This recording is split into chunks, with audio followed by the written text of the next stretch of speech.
Hello students, next topic है critical angle. इससे पिछली वीडियो में हमने टोटल इंटरनल रिफ्लेक्शन किया था, जहाँ से एक डेफिनेशन आई थी क्रिटिकल एंगल की। तो उसी को यहाँ पे हम डिफाइन करेंगे।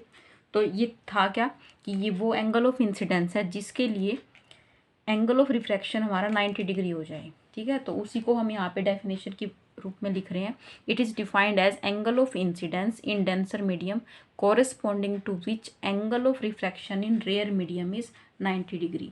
तो यहाँ पे डेंसर मीडियम वर्ड लिखना यहाँ पे कंपलसरी है, क्योंकि इसके बिना डेफिनेशन जो है हमारी प्रॉपर नहीं होगी।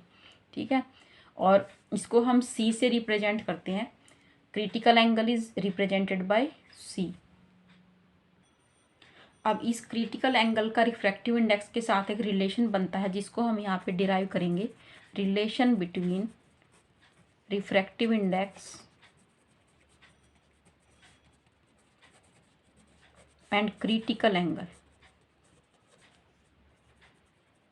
क्या कर रहे हैं यहाँ पे? Relation between refractive index mu and critical angle C. तो हमने देखा है, देखो, जब हमारा angle of incidence critical angle C के इक्वल था, तो उसके लिए हमारा एंगल ऑफ रिफ्रैक्शन क्या आया था?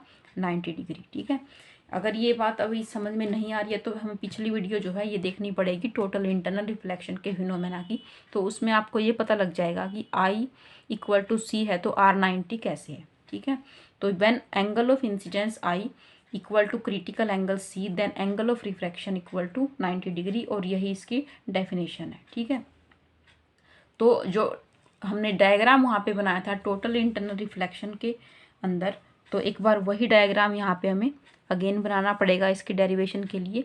तो यहाँ पे हमारा क्या था? ऑब्जेक्ट ओ, और ये ऑब्जेक्ट से जो लाइट थी स्ट्रेट नॉर्मली जो है इस तरह से गई, O A B. Okay, another ray of light जो है वो किसी और एंगल आई पे फॉल करेगी A2 पॉइंट पे, और इसका क्या हो जाएगा? रिफ्रैक्शन। ओके, तो ये हमारा एंगल ऑफ रिफ्रैक्शन हो जाएगा यहाँ पे।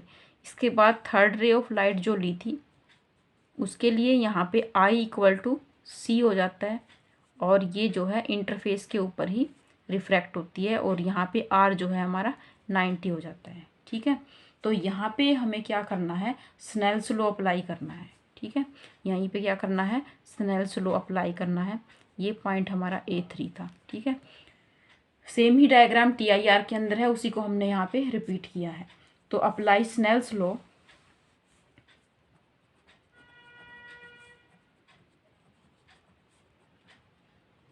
किस पॉइंट पे अप्लाई करना है? A2 पॉइंट पे अप्लाई, सॉरी, ये A3 पॉइंट पे अप्लाई करना है। इस पॉइंट को A1 लिखो और ये A2 है। ओके, यहाँ पे करेक्ट कर लेंगे। ये A1 पॉइंट है, ये A2, तो A2 पॉइंट के ऊपर हमने ये स्नेल्स लॉ अप्लाई करना है।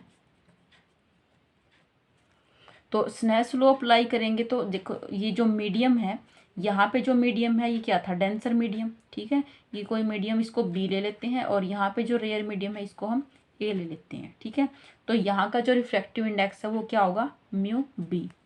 Refractive index of B into इसके अंदर जो एंगल है, इसके अंदर एंगल क्या है? Critical angle c. Okay, sine c लिखना पड़ेगा, because i equal to c. Sine i लिखा जाता है, लेकिन यहाँ पे आई इक्वल टू सी है, तो हम यहाँ पे लिखेंगे साइन सी इक्वल टू, अब इस मीडियम का रिफ्रैक्टिव इंडेक्स क्या है? A, mu A into sine, यहाँ का एंगल क्या है? एंगल ऑफ रिफ्रैक्शन 90 डिग्री, तो साइन क्या हो जाएगा? 90 degree. It is equal to mu A. Sine 90 की वैल्यू क्या होती है? 1। This is equal to mu A. So we can write mu B upon mu A equal to 1/sin C. Okay, तो यही रिलेशन हमारा आया है। Refractive index of be with respect to a equal to 1/sin c. This is the relation between refractive index and critical angle.